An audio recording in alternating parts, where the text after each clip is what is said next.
대림절 네 번째 주 교회력에 따른 성서일과 성경 봉독이 있겠습니다.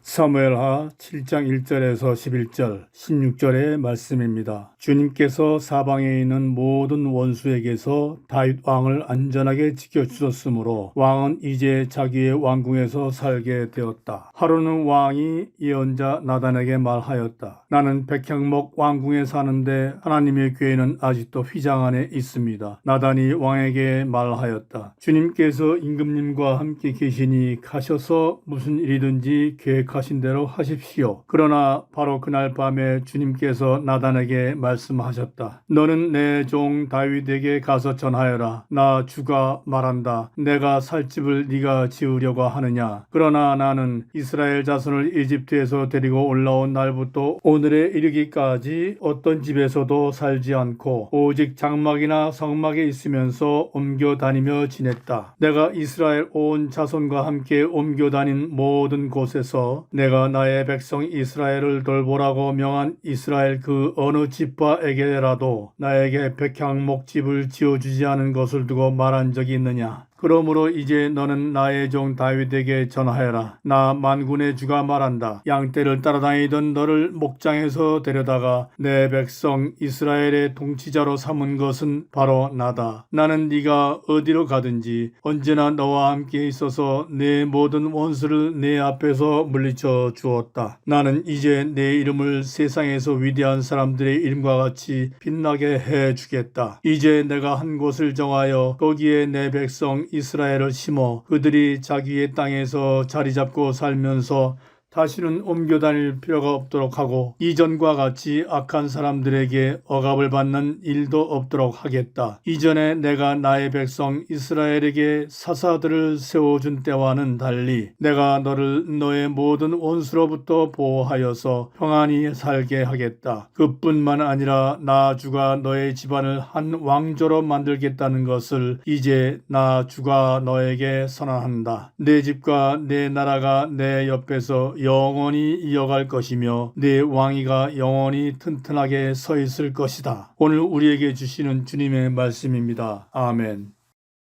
시편 89편 1절에서 4절, 19절에서 26절의 말씀입니다. 내가 영원히 주님의 사랑을 노래하렵니다. 대대로 이어가면서 내 입으로 주님의 신실하심을 전하렵니다. 참으로 내가 말하겠습니다. 주님의 사랑은 영원토록 굳게 서 있을 것이요 주님께서는 주님의 신실하심을 하늘에 견고하게 세워두실 것입니다. 주님께서도 말씀하십니다. 나는 내가 선택한 사람과 언약을 맺으며 내 종 다윗에게 맹세하기를 내가 내 자손을 영원히 견고히 세우며 내 왕위를 대대로 이어지게 하겠다고 하셨습니다. 오래전에 주님께서는 환상 가운데 나타나시어 주님의 성도에게 말씀하셨습니다. 내가 용사들 위해 한 젊은 용사를 세우고 백성들 위해 내가 선택한 용사를 높이 세웠다. 나는 내 종 다윗을 찾아서 내 거룩한 기름을 부어 주었다. 내 손이 그를 붙들어주고 내 팔이 그를 강하게 할 것이다. 원수들이 그를 이겨내지 못하며 악한 무리가 그를 괴롭히지 못할 것이다. 내가 오히려 그의 대적들을 그의 앞에서 격파하고 그를 미워하는 자들을 쳐부수겠다. 나는 그를 사랑하고 내 약속을 성실하게 지킬 것이며 내가 그에게 승리를 안겨주겠다. 그의 손은 바다를 치며 그의 오른손은 강을 정복하게 하겠다. 그는 나를 일컬어 주님은 나의 아버지, 나의 하나님, 내 구원의 반석입니다 하고 말할 것이다. 오늘 우리에게 주시는 주님의 말씀입니다. 아멘. 로마서 16장 25절에서 27절의 말씀입니다. 하나님께서는 내가 전하는 복음 곧 예수 그리스도에 관한 선포로 여러분을 능히 튼튼히 세워주십니다. 그는 오랜 세월 동안 감추어 두셨던 비밀을 계시해 주셨습니다. 그 비밀이 지금은 예언자들의 글로 환히 공개되고 영원하신 하나님의 명을 따라 모든 이방 사람들에게 알려져서 그들이 믿고 순종하게 되었습니다. 오직 한 분이신 지혜로우신 하나님께 예수 그리스도로 말미암아 영광이 영원무궁하도록 있기를 빕니다. 아멘. 오늘 우리에게 주시는 주님의 말씀입니다. 아멘. 누가복음 1장 26절에서 38절의 말씀입니다. 그 뒤로 6달이 되었을 때에 하나님께서 천사 가브리엘을 갈릴리 지방의 나사렛 동네로 보내시어 다윗의 가문에 속한 요셉이라는 남자와 약혼한 처녀에게 가게 하셨다. 그 처녀의 이름은 마리아였다. 천사가 안으로 들어가서 마리아에게 말하였다. 기뻐하여라, 은혜를 입은 자야. 주님께서 그대와 함께 하신다. 마리아는 그 말을 듣고 몹시 놀라 도대체 그 인사말이 무슨 뜻일까 하고 궁금히 여겼다. 천사가 마리아에게 말하였다. 두려워하지 말아라 마리아야. 그대는 하나님의 은혜를 입었다. 보아라 그대가 잉태하여 아들을 낳을 터이니 그의 이름을 예수라고 하여라. 그는 위대하게 되고 더없이 높으신 분의 아들이라고 불릴 것이다. 주 하나님께서 그에게 그의 조상 다윗의 왕위를 주실 것이다. 그는 영원히 야곱의 집을 다스리고 그의 나라는 무궁할 것이다. 마리아가 천사에게 말하였다. 나는 남자를 알지 못하는데 어떻게 이럴 일이 있겠습니까? 천사가 마리아에게 대답하였다. 성령이 그대에게 임하시고 더없이 높으신 분의 능력이 그대를 감싸줄 것이다. 그러므로 태어날 아기는 거룩한 분이요 하나님의 아들이라고 불릴 것이다. 보아라 그대의 친척 엘리사벳도 늙어서 임신하였다. 임신하지 못하는 여자라 불리던 그가 임신한 지 벌써 6달이 되었다. 하나님께는 불가능한 일이 없다. 마리아가 말하였다. 보십시오 나는 주님의 여종입니다. 당신의 말씀대로 나에게 이루어지기를 바랍니다. 천사는 마리아에게서 떠나갔다. 오늘 우리에게 주시는 주님의 말씀입니다. 아멘. 네, 우리 말씀 나누기 전에 기도하시고 함께 말씀 나누도록 하겠습니다. 사랑과 은혜가 많으신 하나님 감사드립니다. 오늘 귀한 주님의 탄생을 기억하고 그 의미를 되새기는 날을 그 계절이 돌아왔습니다. 하나님, 주님이 우리에게 주시고자 하시는 의미가 뜻이 무엇인지 또 우리에게 바라시는 것이 무엇인지 이 성탄을 깊이 묵상하고 생각하며 깨달을 수 있도록 인도하여 주시옵소서. 오늘도 성탄의 본문을 함께 대합니다. 말씀 속에서 우리에게 다가오시는 주님을 발견하게 하시고 우리에게 말을 거시는 주님의 목소리를 들을 수 있도록 우리의 귀와 눈을 마음을 열어 주시옵소서. 모든 말씀으로 주 예수 그리스도의 이름으로 기도드립니다. 아멘. 제가 개인적으로 좀 관계하고 있는 감리교 사회선교 단체가 있습니다. 평화교회 연구소라는 곳이 있는데 거기서는 이제 매 크리스마스 때마다 고난받는 이들과 함께하는 새벽송이라는 행사를 해요. 그래서 제가 일정만 맞으면 함께 늘 참석을 하곤 하는데 그래서 어저께 다녀왔습니다. 그래서 고난받는 이들과 함께하는 새벽송은 말하자면 지금 현재 이제 농성장 같은 데를 다니면서 이제 예배를 드리고 같이 짧게 기도하고 이제 그런 순서였어요. 그래서 어저께도 이제 한 6군데를 다녀왔습니다. 12구 버스 대절에서 다녀온 거죠. 그러니까 12구 이태원 참사 시민 분향소부터 시작을 해서 명동 재개발 2지구 세입자 농성장, 그리고 세종호텔 정리해고 노동자 농성장, 구 노량진 수산시장 농성장, 고 방용한 열사 농성장, 전장현 장애인 권리 입법 제정 촉구 농성장 이렇게 쭉 방문하면서 새벽송처럼 이제 새벽은 아니죠. 이제 오후 늦게 가서 저녁 때까지 뭐 이렇게 크리스마스 캐롤을 불러드리고 뭐 기도하고 그렇게 이제 격려하고 이제 방문하는 그런 기도회였는데 이제 시작 기도회를 짧게 하는데 거기서 설교를 부탁을 받았어요. 어차피 같이 관계된 단체니까. 근데 이제 간혹 그런 현장에서 농성장 같은 데서 이제 뭐 기도회 주관했을 때 뭐 예배 설교를 갖고 이렇게 부탁을 받게 되면 굉장히 좀 곤혹스러운 느낌이 많이 듭니다. 좀 민망하기도 하고 난처하기도 하고 약간 일종의 좀 죄책감 같은 것도 들기는 해요. 왜냐하면 그분들은 어떻게 보면 삶의 벼랑 끝에 몰린 분들인데 그래도 저는 상대적으로 굉장히 편안한 처지에 있는 입장에서 도대체 무슨 말을 내가 할 수 있을까? 또 여기서 내가 말하는 모든 말들이 너무 공허한 말들밖에 되지 않지 않겠는가 이런 생각이 드니까 미안하기도 하고 죄송하기도 하고 뭐 여러 가지 마음속에서 이렇게 좀 근데도 막 설교를 이렇게 부탁하는데 제가 우리 아버지 말씀 중에 제일 기억하는 것 중 하나는 감리교 목사는 설교를 거절하면 안 된다. 다른 거 별로 크게 다른 건 기억나는 게 없는데 그 말 하나만 이렇게 늘 기억나는 게 있어서 그렇게 하다 보면 또 좀 그렇게 곤혹지만 할 수밖에 없는 상황이 들기도 합니다. 그래서 이제 설교를 또 하긴 했죠. 짧게.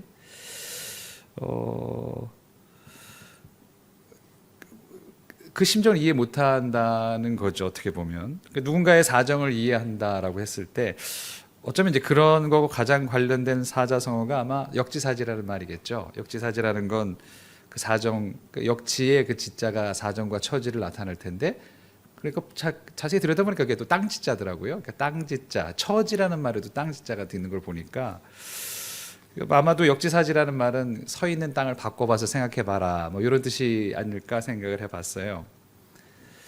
아마 이해라는 거는 그런 종류의 작업이겠죠.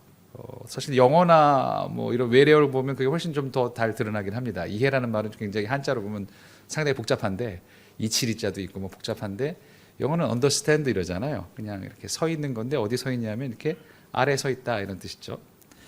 독일어는 또 그거가 좀 다릅니다. 독일어도 비슷한데 페어슈테인이라고 하는데 슈테인 자체도 스탠드 서 있다는 뜻이고 페어가 말하자면 이렇게 좀 바꾸는 그런 뜻도 가지고 있어요.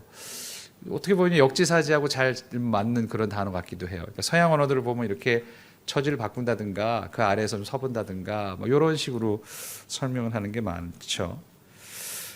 그래서 그게 이제 이해한다는 거겠구나라는 생각이 드는데 그런데 뭐 그런 이제 그런 현장 가서 보는 느낌들은 이런 느낌들이에요. 근데 이게 도저히 바꿔 생각할 수 없는 상황들이 있는 거예요. 상상할 수 없는 상황들이 있는 거죠. 겪어보지 않고는. 그런 것도 있고 어떤 건 상상하기 싫은 너무 그 상황 자체가 상상하기 싫은 그런 사정도 있습니다. 그러니까 그런 불황들 앞에 서게 되면 감당하기 어려운 그런 마음도 들고 그러니까 이제 어설프게 이제 추측을 해보고 뭐 이런 느낌 아닐까?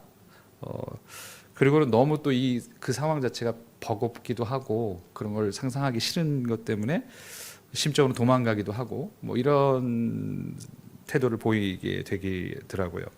그리고 또 그런 상황에서 쉽게 이해해라고 던지는 말이 그게 뭐 위로와 연대가 되는 게보다는 그게 때로는 폭력이 될 수도 있겠다라는 그런 사실쯤은 알고 있으니까 그러니까 뭘 해야 되지라는 그런 당혹감 속에 빠지게 되는 거죠. 그래서 어쩌면 이제 말도 못하고 아무런 행동도 취하지 못하고 그렇게 어정쩡하게 그런 사태들 앞에서는 있을 수밖에 있는 게 아닌가 뭐 그런 자괴감이나 괴리감 같은 게 드는 것이죠. 그럼 도대체 그런 상황에서 최선이 뭘까? 내가 할 수 있는 최선이 뭘까를 고민해 보게 됩니다. 이제 그 비슷한 거기서 할 수 있는 최선에 대한 그런 단초를 예전에 한번 어떤 한 작가의 글에서 읽은 적이 있었어요.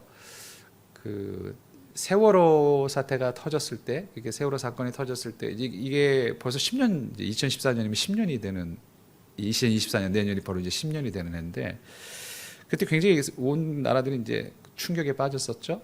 근데 이제 그리고 나서 가을부터 이제 슬슬 거기에 대한 목소리들이 나오기 시작했는데 제일 먼저 목소리가 나온 그룹이 이제 작가 그룹이었어요. 작가 아니면 뭐 문학 평론가들이나 시인 이런 분들이었죠. 그분들이 이제 책을 모아서 눈먼 자들의 국가라는 책을 굉장히 짧은 책을 이제 쓰신 적이 있습니다. 거기에 이제 처음에 나온 글을 쓰신 분이 이제 김혜란 작가님이었는데 그분도 이제 그런 상황에 대해서 벌써 말씀을 하셨어요. 도대체 내가 이걸 어떻게 이 상황에서 그렇게 쉽게 이해한다고 말할 수도 없고 도대체 여기서 내가 할 수 있는 최선은 뭘까라고 하면서 그런 절망감을 고백한 거죠. 온전히 타인의 내부로 들어가서 이해할 수 없구나. 도대체 거기서 할 수 있는 일이 그럼 뭘까라고 하면서 이렇게 짧은 대목에서 이런 말씀을 하십니다. 우리가 타인의 내부로 온전히 들어갈 수 없다면 일단 그 바깥에서 보는 게 맞는 순서일지도 모른다는 거였다. 그 바깥에 서너라 때론 다리가 후들거리고 또 얼굴이 빨개져도 우선 서보기라도 하는 게 맞을 것 같았다. 그러니 이해란 타인 안으로 들어가 그의 내면과 만나고 영혼을 훤히 들여다보는 일이 아니라 타인의 몸 바깥에 선 자신의 무지를 겸손하게 인정하고 그 차이를 통렬하게 실감해 나가는 과정일지 몰랐다. 그렇게 조금씩 바깥의 폭을 좁혀가며 밖을 옆으로 만드는 일이 아닐까 싶었다. 이 말이 새삼스럽게 다시 떠오르는 말이 되었습니다. 사실 우리는 철저하게 타인의 바깥에 서 있죠. 아무리 가까운 사이라 할지라도 가족이라 할지라도 결국 우리는 그 상대 타인의 바깥에 서 있는 사람일 뿐입니다. 그럼 그게 절망적일까? 결국 우리는 서로 이해할 수 없다는 말일까? 바깥에 서 있어서 안으로 들어갈 수는 없을지도 모릅니다. 그러나 최소한 작가의 말처럼 우리는 이 바깥의 폭을 좁힐 수는 있겠죠. 그래서 마침내 밖이 옆이 되게는 만들 수 있지 않을까. 어쩌면 진정한 이해라는 것은 이런 것이 아닐까라는 생각을 해보게 됩니다. 타인을 완전하게 이해한다는 것은 본질적인 의미에서는 불가능한 일입니다. 그렇게 할 수 없으니까 우리는 이해하는 것이 아니라 사랑하는 것입니다. 이해할 수 없으니까 사랑하는 거죠. 사랑은 그러니까 섣부른 이해를 포기하는 행동이면서 동시에 이해할 수 없다는 것에 대한 한계에 대한 자각이 그로 인한 행동이 바로 사랑입니다. 아기 예수님의 탄생 사건은 여러 가지로 해석할 수 있는 일입니다. 아마도 이렇게 얘기할 수도 있을 것 같아요. 신께서 인간의 옆으로 오신 사건이다. 사실 하나님은 우리와 질적으로 다르신 분입니다. 아무리 하나님이 인간이 되셨다고 하지만 그렇다고 하나님이 피조물의 우리 심정을 그대로 이해하실 수 있을지는 잘 모르겠어요. 하나님은 피조물이신 적이 없으시잖아요. 그거는 피조물처럼 본질은 되셨을지 모르겠지만 그래도 동시에 창조주신데 사실 이 차이는 굉장히 심대하고 중요한 차이입니다. 하나님과 우리가 질적으로 다르다는 차이를 고백할 때야만 하나님 앞에서의 겸손, 두려운 경외감들이 유지될 수 있으니까요. 하나님을 지금은 너무 가볍게 생각해서 문제죠. 그 차이를 없애버리고 너무 친하게만 느껴버리면 사람이 그렇죠. 사람이 친하면 또 이렇게 가볍게 대하고 우습게 보는 경우가 많아요. 하나님도 그렇게 대하는 거죠. 그러니까 한마디로 말하면 하나님 무서운 줄 모르는 거죠. 그러니까 그 사실 하나님께서 우리와 다르다는 점 그게 좀 이렇게 인식이 돼 있어요. 거기서 그 두려움을 우리가 한자의 경건한 두려움이라고 해서 경외라고 부르잖아요. 모든 신앙의 근본이 되는 게 사실 그 경외감인데 그걸 이 차이를 잃어버리는 순간 가깝고 친한 분이야? 이렇게 하는 순간 참 사람이 이기적인 그 못된 게 친하면 우습게 그게 그런 속성이 다시 또 발견하고 그럴 때 하나님에게서도 그게 나타나게 되는 거죠. 신학적으로도 그런 역사가 있었습니다. 과거의 신학의 역사를 보면 굉장히 이제 하나님을 점점 이제 이성이 막 자라기 시작하자 신앙이 어떻게 발달까지 됐냐면 모든 게 다 기적이라는 요소는 말이 안 되는 이성적으로 설명할 수 없는 일이잖아. 그건 그냥 다 신화 같은 얘기야라고 하면서 예수님과 이제 성경에서 모든 것들을 이제 18세기, 19세기에 다 빼내는 작업을 신학에서 한 적이 있었어요. 그래놓고 남겨보니까 예수님은 어떤 분이냐면 공자나 맹자 같은 그냥 도덕교사 같이 이렇게 남긴 거죠. 이제 그때 이제 신학을 18세기, 19세기 신학을 우리가 자유주의 신학이라고 부르거든요. 그런 신학들이 풍조가 많이 있었을 때 거기에 이제 폭탄을 던진 사람이 누구냐면 칼바르트라는 신학자였습니다. 그 사람은 이제 말하자면 19세기 말 이제 20세기까지 오면서 이제 1900년도에 40년도 그때부터 이제 활동하신 분인데 그분이 이제 그 자유주의자들에 대한 자유주의 평은 이렇게 해요. 자유주의들의 놀이터에 폭탄을 던졌다. 그분이 하신 가장 큰 그 중요한 점이 뭐냐면 하나님의 절대적인 타자성이었어요. 하나님께서는 우리가 다르신 분이다 라고 말을 하면서 굉장히 책을 많이 쓰셨는데 엄청나게 저작을 많이 하셨는데 자신의 저작은 말하자면 요점이면 딱 이 한 구절로 딱 이 한마디로 요약된다라는 식으로 이제 표현하신 말씀이 어떤 거냐면 이 말씀이었어요. 하나님은 하늘에 계시고 너는 땅에 있다. 근데 이 말은 사실 이분께서 이게 전도서 5장 2절의 말씀을 인용한 말씀이었어요. 전도서 5장의 2절의 말씀은 이렇습니다. 하나님 앞에서 말을 꺼낼 때 함부로 입을 열지 말아라. 마음을 조급하게 가져서도 안 된다. 하나님은 하늘에 계시고 너는 땅에 있으니 말을 많이 하지 않도록 하여라. 칼바르트는 바로 이 말이야말로 자신의 모든 신학의 정수가 담겨있는 말이라고 생각했던 것 같습니다. 하나님은 하늘에 있고 너는 땅에 있다. 하나님은 그렇게 우리와 다르신 분이다. 거기서부터 출발해야 한다는 것이죠. 하나님 이처럼 우리와 질적으로 이렇게 다르신 분인데 그런데 그분 역시 애쓰시고 노력한 사건이 바로 어쩌면 이 크리스마스의 사건인지도 모릅니다. 그분이 인간이 되신 일도 밖을 옆으로 만드시는 일이 아니었을까라는 생각을 해봅니다. 그래서 하나님은 우리의 옆에 계신 분, 즉 곁에 계신 분으로 자신을 소개하시기도 합니다. 마태복음이 그렇죠. 마태복음에 보면 마태복음의 탄생 이야기를 보면 거기도 이제 거기서는 이제 꿈속에 요셉의 꿈속에 나서 천사가 얘기를 하는 장면인데 예수님의 이름에 대해서 이렇게 마태복음 1장 23절에서는 이렇게 설명을 하죠. 보아라 동정녀가 탄생하여 아들을 낳을 것이니 그의 이름을 임마누엘이라 할 것이다. 이 말은 이사야서에 있는 예언을 그대로 가져와서 말을 한 거죠. 하신 말씀을 이루려고 하신 것이다 라고 하면서 마태복음 또 이제 거기다 설명까지 이렇게 달아놓습니다. 임마누엘은 번역하면 하나님이 우리와 함께 계시다는 뜻이다. 하나님이 우리 곁에, 우리 옆에 함께 계시다는 것이죠. 과연 마태복음은 이 말을 끊임없이 끝까지 쭉 유지하고 있었던 것 같아요.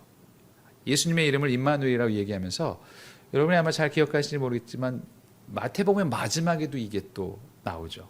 그 예수님께서 마태복음 28장 20절에 맨 마지막에서 예수님께서 하신 말씀이 바로 이 말입니다. 보아라, 내가 세상 끝날까지 항상 너희와 함께 있을 것이다. 그러니까 사실은 마태복음은 임마누엘로 시작해서 임마누엘로 끝나는 말이나 마찬가지 말씀인 거죠.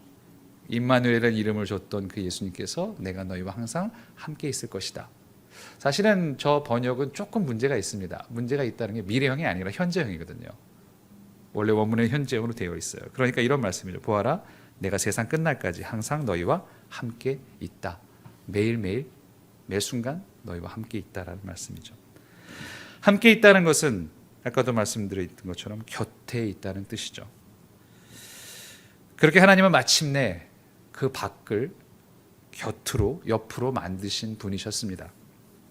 하나님을 믿고 따르는 우리 또한 그래야 마땅하지 않을까라는 생각을 해봅니다. 밖을 옆으로 만드는 일에 또 그 속에서 우리에게 찾아오신 하나님을 발견하시고 그 일을 사명으로 하시면서 그 안에서 복된 일들을 누리시고 만드시는 저와 여러분 되시길 주님의 이름으로 축원합니다. 기도하시겠습니다. 사랑과 은혜가 많으신 하나님, 우리 곁으로 오신 주님을 이 시간 기억해 봅니다. 우리의 저 멀리 밖에 계셨던 분이 결국 우리의 곁으로 오셔서 우리의 옆에 와 계신 분으로, 우리를 사랑하시는 분으로 있음을 이 시간 고백합니다. 우리를 사랑하시는 주님, 하나님의 사랑을 기억하게 하시고 하나님의 사랑의 방식을 우리도 따르도록 인도하여 주시옵소서. 옆으로 다가갈 수 있는 우리가 되게 하시고 그 속에서 사랑할 수 있는 우리가 되도록 인도하여 주시옵소서. 하나님의 길을 따르는 우리가 되도록 하시고 하나님의 본을 받는 우리가 되도록 인도하여 주시옵소서. 우리 약함을 성령으로 믿고 도우실 줄 바라오며 모든 말씀을 주 예수 그리스도의 이름으로 기도드립니다. 아멘.